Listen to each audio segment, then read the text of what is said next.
Hello students, ਅੱਜ ਆਪਾਂ physical word chapter ਨੂੰ ਅੱਗੇ ਕੰਟੀਨਿਊ ਕਰਾਂਗੇ।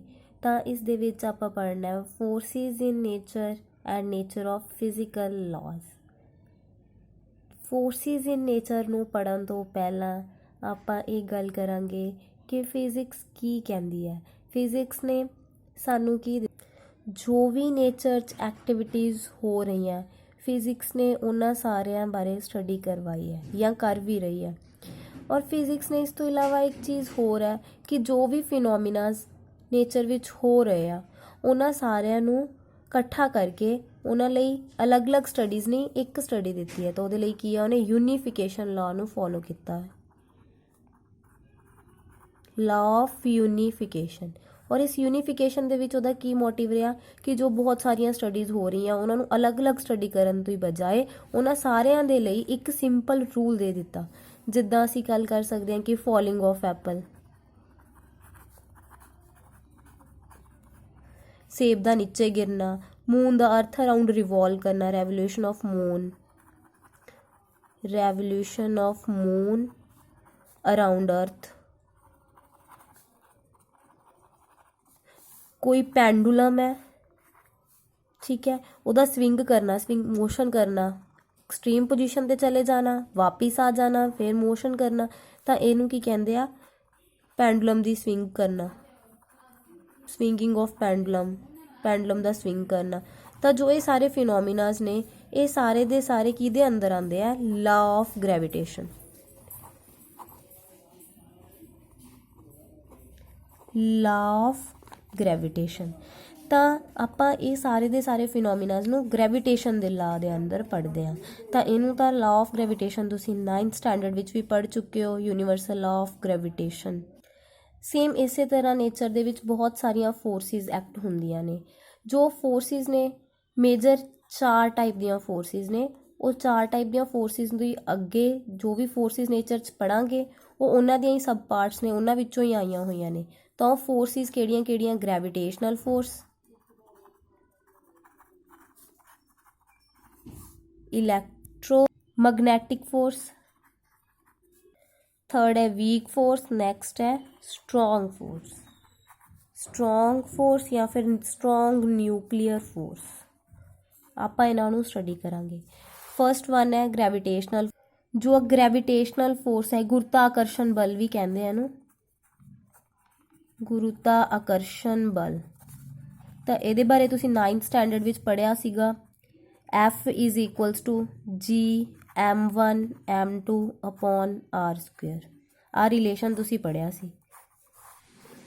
ਇਹ ਕਿਵੇਂ ਆਉਂਦਾ ਹੈ, ਕੋਈ ਵੀ ਦੋ ਵਸਤੂਆਂ ਜਿਨ੍ਹਾਂ ਦਾ ਪੁੰਜ ਹੋਵੇ ਯਾਨੀ ਮਾਸ ਹੋਵੇ, ਠੀਕ ਹੈ, ਇਹਦਾ ਮਾਸ ਸਪੋਜ਼ ਟੂ ਬੀ m1 ਹੈ, ਦੂਸਰੀ ਵਸਤੂ ਦਾ ਮਾਸ m2 ਹੈ। ਦੋਨੋਂ ਦੇ ਸੈਂਟਰ ਤੋਂ ਡਿਸਟੈਂਸ ਹੈ, ਜੋ ਦੂਰੀ ਹੈ, ਉਹਨੂੰ ਅਸੀਂ r ਲੈ ਲੈਂਦੇ ਹਾਂ, ਠੀਕ ਹੈ। ਤਾਂ ਜੋ ਫੋਰਸ ਯਾਨੀ ਬਲ ਹੈ, F ਮਤਲਬ ਫੋਰਸ ਯਾਨੀ ਬਲ, ਠੀਕ ਹੈ, ਇਹ ਕਿਤੇ ਡਿਪੈਂਡ ਕਰਦੀ ਸੀਗੀ, ਦੋਨਾਂ ਵਸਤੂਆਂ ਦੇ ਮਾਸ ਦੇ ਤੇ ਡਿਸਟੈਂਸ ਦੇ। ਜਿੰਨਾ ਜ਼ਿਆਦਾ ਡਿਸਟੈਂਸ ਹੋਈ ਜਾਊਗਾ ਓਨਾ ਜ਼ਿਆਦਾ ਫੋਰਸ ਘਟੀ ਜਾਊਗੀ। ਦੋ ਆਬਜੈਕਟਸ ਨੇ ਅਗਰ ਨੇੜੇ ਨੇੜੇ ਪਏ ਆ ਤਾਂ ਫੋਰਸ ਜ਼ਿਆਦਾ ਹੋਏਗੀ, ਅਗਰ ਦੂਰ ਜਾ ਰਹੇ ਆ ਤਾਂ ਫੋਰਸ ਘੱਟ ਹੋਏਗੀ, ਠੀਕ ਹੈ। ਤਾਂ ਜੋ ਇਹ G ਹੈ ਇਹਨੂੰ ਕਹਿੰਦੇ ਸੀਗੇ ਇੱਕ ਕੌਨਸਟੈਂਟ। ਤਾਂ ਇਹ ਕੌਨਸਟੈਂਟ ਦੀ ਵੈਲਿਊ ਕੁਝ ਫਿਕਸਡ ਹੈ, ਇਹਦਾ ਨਾਮ ਹੈ ਯੂਨੀਵਰਸਲ ਗ੍ਰੈਵਿਟੇਸ਼ਨਲ ਕੌਨਸਟੈਂਟ, ਯੂਨੀਵਰਸਲ ਗ੍ਰੈਵਿਟੇਸ਼ਨਲ ਕੌਨਸਟੈਂਟ, ਠੀਕ ਹੈ। ਇਹਦੀ ਵੈਲਿਊ ਤੁਸੀਂ ਪਹਿਲਾਂ ਲਰਨ ਵੀ ਕਰ ਚੁੱਕੇ ਹੋ, 6.67 into 10⁻⁻11 ਨਿਊਟਨ ਮੀਟਰ ਸਕੁਅਰ ਪਰ kg ਸਕੁਅਰ। ਅਗਰ ਨਹੀਂ ਵੀ ਕੀਤੀ ਤਾਂ ਜ਼ਿਆਦਾ ਪੈਨਿਕ ਹੋਣ ਦੀ ਜ਼ਰੂਰਤ ਨਹੀਂ, ਆਪਾਂ ਪੜ੍ਹਾਂਗੇ ਅਗਲੇ ਚੈਪਟਰਸ ਵਿੱਚ। ਹੁਣ ਆਪਾਂ ਇਹਨਾਂ ਦੀਆਂ ਪੜ੍ਹਨੀਆਂ ਗ੍ਰੈਵਿਟੇਸ਼ਨਲ ਫੋਰਸ ਦੀਆਂ ਪ੍ਰੋਪਰਟੀਜ਼। ਫਸਟ ਵਨ ਕੀ ਹੈ ਕਿ ਇਹ ਲੌਂਗ ਰੇਂਜ ਫੋਰਸ ਹੈ।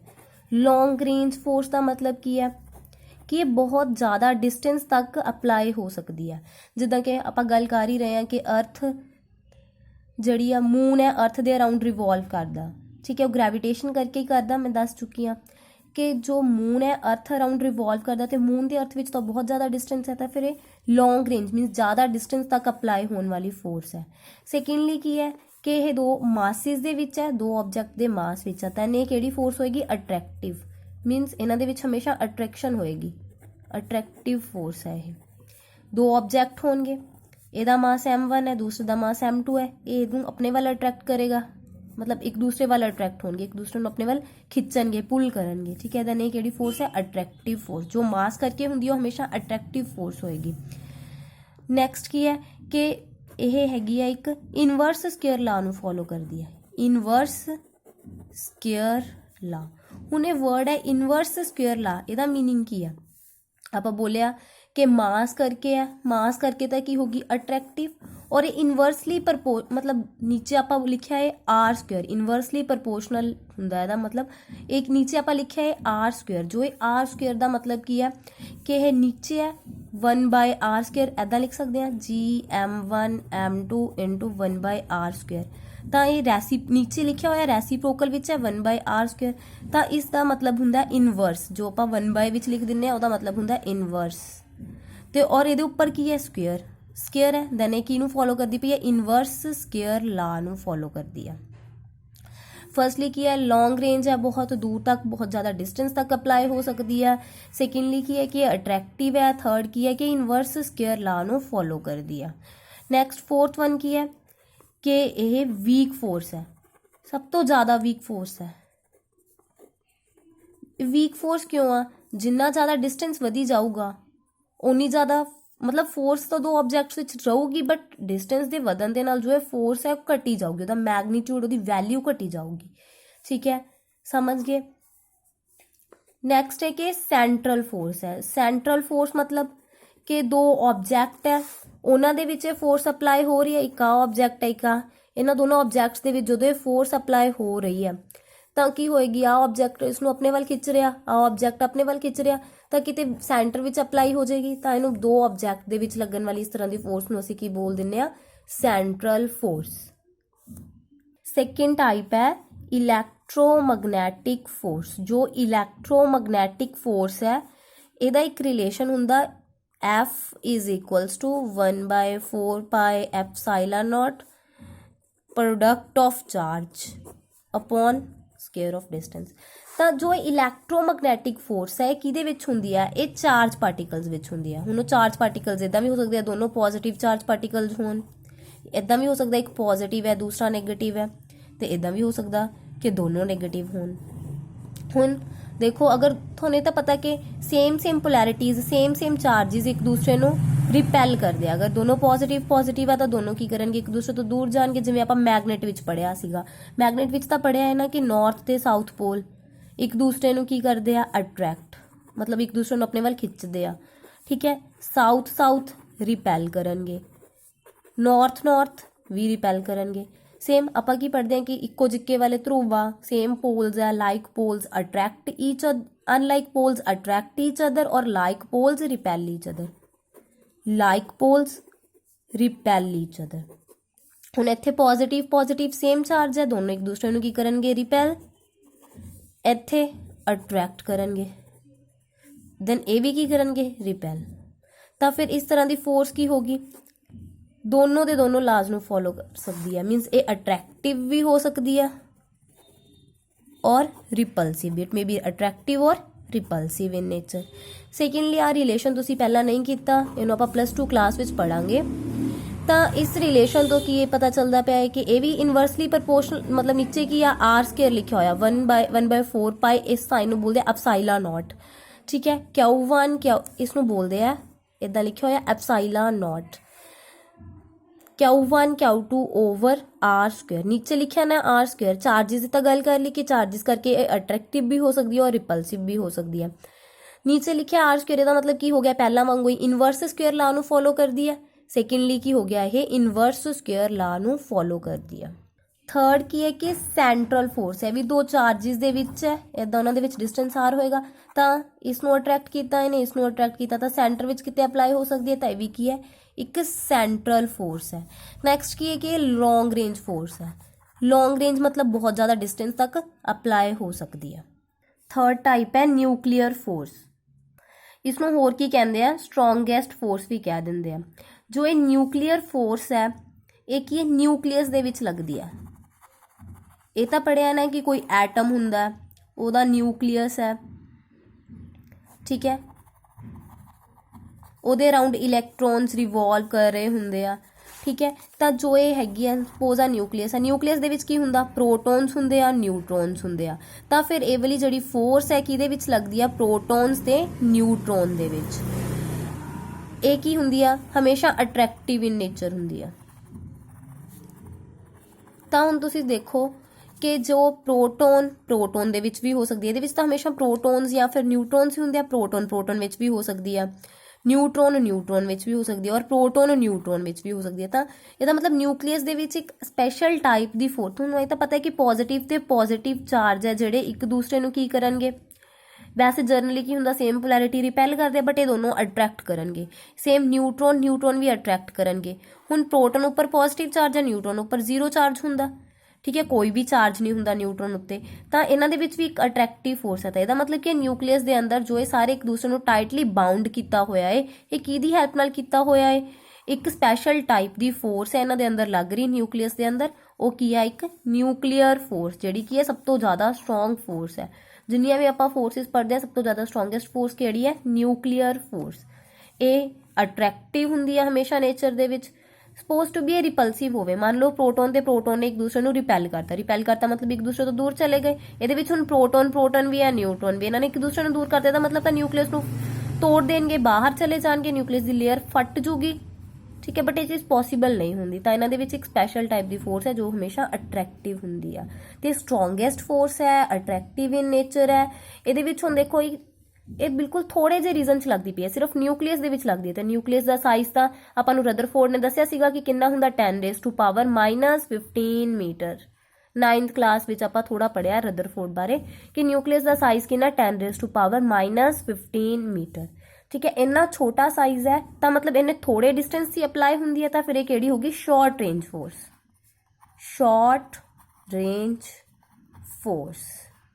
ਨੈਕਸਟ ਕੀ ਹੈ ਕਿ ਸੈਂਟਰ ਵਿੱਚ ਨਹੀਂ ਅਪਲਾਈ ਕਰਦੀ। ਦੇਖੋ ਨਿਊਕਲੀਅਸ ਹੈ ਇੰਨਾ ਛੋਟਾ ਹੈ, ਉਹਦੇ ਵਿੱਚ ਪ੍ਰੋਟੋਨ ਨਿਊਟਰੋਨ ਇਹਨਾਂ ਸਾਰਿਆਂ ਦੇ ਵਿੱਚ ਅਪਲਾਈ ਹੋ ਰਹੀ ਫੋਰਸ ਹੈ, ਠੀਕ ਹੈ। ਇਹ ਕੋਈ ਸੈਂਟਰ ਤਾਂ ਹੈ ਨਹੀਂ ਹੈ ਕਿ ਦੋ ਆਬਜੈਕਟ ਸੀ ਉਹਨਾਂ ਦੇ ਸੈਂਟਰ ਵਿੱਚ ਅਪਲਾਈ ਹੋ ਰਹੀ ਹੈ, ਇਦਾਂ ਦਾ ਤਾਂ ਕੁਝ ਹੈ ਨਹੀਂ, ਠੀਕ ਹੈ। ਤਾਂ ਇਹ ਕੀ ਹੈ ਨॉन ਸੈਂਟਰਲ ਫੋਰਸ। ਤਾਂ ਨਿਊਕਲੀਅਰ ਫੋਰਸ ਸਮਝ ਆਇਆ ਕੀ ਹੈ ਅਟਰੈਕਟਿਵ ਇਨ ਨੇਚਰ ਹੈ, ਸ਼ਾਰਟ ਰੇਂਜ ਹੈ, ਨॉन ਸੈਂਟਰਲ ਐਂਡ ਸਟਰੋਂਗੈਸਟ ਹੈ। ਨੈਕਸਟ ਹੈ ਵੀਕ ਫੋਰਸ। ਇਹਨੂੰ ਆਪਾਂ ਇੰਨਾ ਜ਼ਿਆਦਾ ਡਿਟੇਲ ਵਿੱਚ ਨਹੀਂ ਪੜ੍ਹਨਾ। ਇਹ ਕੀ ਹੈ ਸ਼ਾਰਟ ਰੇਂਜ ਫੋਰਸ ਹੈ। ਜੋ ਇਹਦੇ ਵਿੱਚ ਹੋ ਰਿਹਾ ਸਾਰਾ ਕੁਝ ਉਹ ਆਪਾਂ ਪਹਿਲਾਂ ਕਦੇ ਵੀ ਸਟੱਡੀ ਨਹੀਂ ਕੀਤਾ, ਇਸ ਲਈ ਤੁਹਾਡੇ ਸ਼ਾਇਦ ਸਮਝ ਵੀ ਨਾ ਆਵੇ। ਆਪਾਂ ਜਸਟ ਮੇਨ ਪੁਆਇੰਟ ਦੇਖਾਂਗੇ ਕਿ ਇਹ ਸ਼ਾਰਟ ਰੇਂਜ ਫੋਰਸ ਹੈ, ਠੀਕ ਹੈ। ਇਹ ਇੱਕ ਵੀਕ ਫੋਰਸ ਹੈ।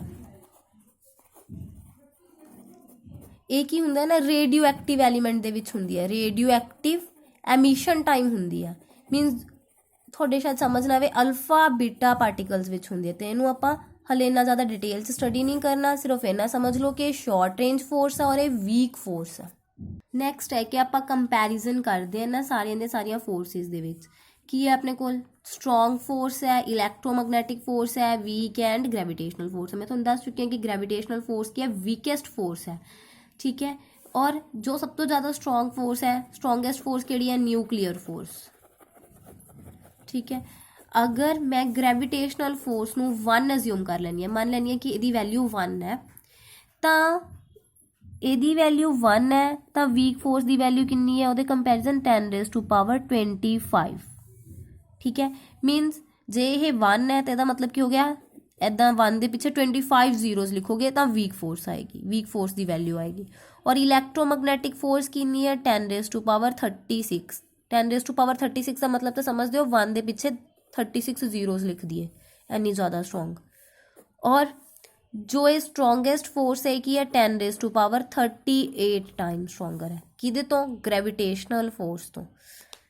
ग्रेविटेशनल फोर्स सब तो ज़्यादा वीक है, मतलब ये नहीं है कि आप इन्हें इग्नोर कर देना, कंसीडर नहीं करना, स्टडी नहीं करना, ये भी इंपॉर्टेंट टाइप की फोर्स है, तो आप इन्हें भी स्टडी करांगे। नेक्स्ट टॉपिक है नेचर ऑफ फिजिकल लॉज। आप फिजिकली मतलब जो भी फिजिक्स विच लॉज है, बेसिक लॉज किहड़े आप उन्हां नूं देखदे हां। तो फर्स्ट लॉ है law of conservation of energy. Word conservation का मतलब की है? कंजर्वेशन वर्ड का मतलब है कंजर्व रहना। कंजर्व मतलब कॉन्स्टेंट, मीनस सेम रहना, या बोल सकते हैं सेम रहना। तो law of conservation of energy का मतलब की है कि आप एनर्जी नूं नवा, जिन्नी एनर्जी हैगी आ उन्नी ही रहेगी, ठीक है। एनर्जी नूं नवा बना भी नहीं सकते, मतलब एनर्जी नूं बनाना यानी क्रिएट करना, असीं नवा एनर्जी नूं क्रिएट भी नहीं कर सकते और डिस्ट्रॉय भी नहीं कर सकते, ठीक है। पूरी जिन्नी दी एनर्जी हैगी है, जिन्नी अमाउंट च एनर्जी है उन्नी ही एनर्जी रहेगी, ना तो बनावांगे ना ही डिस्ट्रॉय कर सकते हैं, ठीक है। तो इनू समझने के लिए एक एग्जाम्पल देख लो। अगर कोई ऑबजैक्ट है उन्होंने असीं उपर कोई हाइट ते पिया होया, मैक्सीमम हाइट है, आ ग्राउंड ले लिया, ठीक है। हाइट तो नीचे फॉल करते हैं, नीचे थ्रो करते पे, सपोज टू भी बॉल ही एक लै ली, हाइट ते गए किसे, ठीक है, नीचे सुट्टिया। थानू ये तो पता है कि हाइट उपर की मैक्सीमम हुंदा। टू टाइप दी एनर्जीज आप बेसिकली स्टडी करते होंगे, एक काइनैटिक एनर्जी, एक पोटेंशियल एनर्जी। गतिज ऊर्जा, स्थितिज ऊर्जा। काइनैटिक एनर्जी की हुंदी आ गतिज ऊर्जा और पोटेंशियल एनर्जी की हुंदी आ स्थितिज ऊर्जा। इस पॉइंट उत्ते की होएगा स्थितिज ऊर्जा यानी पोटेंशियल एनर्जी मैक्सिमम, पीई मतलब पोटेंशियल एनर्जी, पोटेंशियल एनर्जी, केई मतलब काइनैटिक एनर्जी। तो इस हाइट उत्ते की होएगा काइनैटिक एनर्जी की होएगी यानी स्थित गतिज ऊर्जा, ਇਹਦਾ मतलब ਹੁੰਦਾ स्थितिज ऊर्जा, ठीक है जी। और इत्थे की होएगा kinetic energy zero, potential energy maximum, बहुत ज़्यादा मैक्सीमम जिन्नी भी हो सकती है, ठीक है। और जो जिवें नीचे आई जाएगी, जिवें सपोज इस पॉइंट उत्ते आ ए पॉइंट है, बी पॉइंट उत्ते चेक किया, बी पॉइंट उत्ते सपोज टू बी इत्थे पोटेंशियल एनर्जी कितनी सीगी 5, ठीक है। बी पॉइंट उत्ते पहुंचे, काइनैटिक एनर्जी कितनी होगी 1, पोटेंशियल एनर्जी कितनी हो जाएगी 4। तो टोटल एनर्जी कितनी रही इत्थे 5 + 0 5 रही ना टोटल एनर्जी। इत्थे भी की है 4 + 1 5, ठीक है। इदां ही फिर ग्राउंड उत्ते पहुँच के इत्थे सी पॉइंट ते चेक किया, सी पॉइंट ते नीचे ग्राउंड ते की हुंदी आ गतिज ऊर्जा वध तो वध हुंदी आ यानी काइनैटिक एनर्जी मैक्सीमम हुंदी आ, बट पोटेंशियल एनर्जी की हुंदी है इत्थे 0, ठीक है। तो जदों तुसीं इस पॉइंट उत्ते चेक करोगे काइनैटिक एनर्जी की हो जाएगी 5 और पोटेंशियल एनर्जी की हो जाएगी 0। तो टोटल एनर्जी फिर भी कितनी रही 5। तो हमेशा एनर्जी कितनी है जिन्नी ऊपर सीगी उन्नी ही नीचे है, टोटल एनर्जी हमेशा 5 5 5 रह रही है, चाहे फिर वो काइनैटिक एनर्जी विच चेंज हो रही है चाहे पोटेंशियल च। हुण इत्थे की होया कुछ एनर्जी जिहड़ी आ काइनैटिक एनर्जी च कन्वर्ट होगी, बट अगे जाके की है वही एनर्जी की होगी पोटेंशियल एनर्जी च कन्वर्ट। तो इदां ही चली गया, ठीक है। तो एनर्जी हमेशा कॉन्सटेंट रहिंदी है पूरे दे पूरे यूनीवर्स विच जिन्नी भी एनर्जी हुंदी है। नैक्सट है कि law of conservation of linear momentum. ਇਹਦਾ मतलब ਹੁੰਦਾ कि मोमेंटम हमेशा सेम रहता। तो मोमेंटम ਨੂੰ ਅਸੀਂ P साइन ਨਾਲ रिप्रेजेंट करते हैं कि टोटल सिस्टम का मोमेंटम मान लिया कि P है, ठीक है। वो हमेशा सेम रहेगा, हमेशा की रहेगा कॉन्सटेंट मतलब फिक्सड रहेगा, चेंज नहीं होएगा, ठीक है। तो ये लिए असी समझ लैने कि असी एक गन लै ली, ठीक है। गन विचों असी बुलेट नूं फायर किया, गन है उहदे विचों असी गोली नूं बाहर शूट किया, तो की होएगा गन बुलेट अगे वल जाएगी, गन थोड़ा बैकवर्ड फील करेगी, पिछे वल नूं हो जाएगी, थोड़ा पिछे वल नूं धक्का फील होएगा। तो इस तरह नाल की है कि जिन्नी अगे वल नूं मोमेंटम होई, अगे वल नूं जाना यानी मोमेंटम होना, जिन्ना अगे वल मोमेंटम होया उन्ना ही सेम पिछे वल मोमेंटम होएगा। तो टोटल मोमेंटम हमेशा की रहिंदा कॉन्सटेंट जदों कोई बाहरों फोर्स नहीं लग रही। वैन नो द डेफिनेशन की है, when no external force act on system then total momentum of system remain constant. तो जदों कोई बाहरों फोर्स कोई बाहरों बल नहीं लग रहा तो जिन्ना मोमेंटम बॉडी का हैगा उन्ना ही रहेगा, वो चेंज नहीं होएगा, ठीक है जी। तो मान लैने बॉडी का टोटल मोमेंटम P आ, जो गन का मोमेंटम आ उन्होंने असीं P1 लिख लैने, गन का ठीक है। और जो ਬੁਲੇਟ ਦਾ ਉਹਨੂੰ ਅਸੀਂ P2 ਲਿਖ ਲੈਂਦੇ ਹਾਂ। ਠੀਕ ਹੈ, ਤਾਂ ਇੱਥੋਂ ਸਾਨੂੰ ਕੀ ਸਮਝ ਆ ਰਿਹਾ ਹੈ ਕਿ ਬੁਲੇਟ ਦਾ ਮੋਮੈਂਟਮ, ਗਨ ਦਾ ਮੋਮੈਂਟਮ ਕਿਹਦੇ ਬਰਾਬਰ ਹੈ? ਦੋਨਾਂ ਦਾ ਐਡੀਸ਼ਨ, ਟੋਟਲ ਮੋਮੈਂਟਮ ਦੇ। ਠੀਕ ਹੈ,